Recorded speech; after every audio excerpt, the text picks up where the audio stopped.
नमस्कार मित्रों, मैं पंडित अखिल शुक्ल ये आपको एक बहुत ही दुर्लभ पौधे से अवगत करा दे रहा हूँ। ये करणी देवी माता के मंदिर के पास एक गांव है मुकाम, वहाँ से लाया गया पौधा है ये सोमलता का पौधा है। पुराने समय में आपने देखा होगा ऋषि मुनि जो सोम बनाते थे।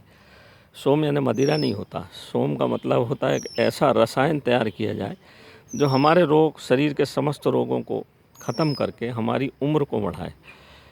इसको सोमरस बोलते हैं। इसके बनाने की, सोमरस बनाने की विधि है जो इसी पौधे से बनती है। देखिए मित्रों, ये पतली पतली इसकी डंडियाँ हैं और ये जड़ से ऐसा निकलता है। ये सोमवल्ली है, सोमबेल है। ये बहुत दुर्लभ है। ये राजस्थान में कहीं कहीं ये पाई जाती है। मैंने अवगत करा दिया आपको। ये सोम दर्शन कर लीजिए आपको। ये सोमवल्ली है, सोमबेल है, पौधा होता है झाड़ी नुमा। इसी से पुराने समय में इसकी जड़ को लाके कूट पीस के इसका रस निकाला जाता था। बहुत कम मात्रा में रस निकलता है। फिर उसमें भृंगराज और शंखपुष्पी, इस तरह की 11 चीज़ों को मिलाकर एक रसायन तैयार किया जाता था जिसको सोम रस कहा जाता था।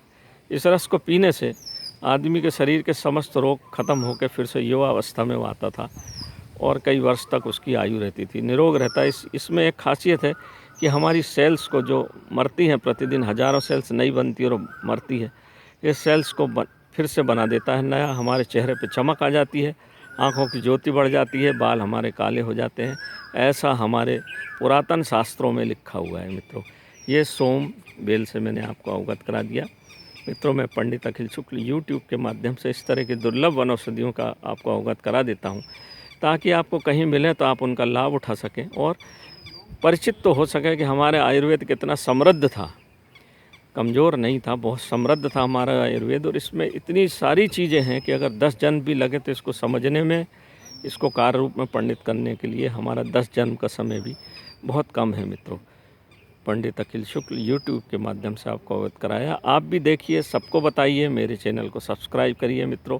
पंडित अखिल शुक्ल, नमस्कार मित्रों।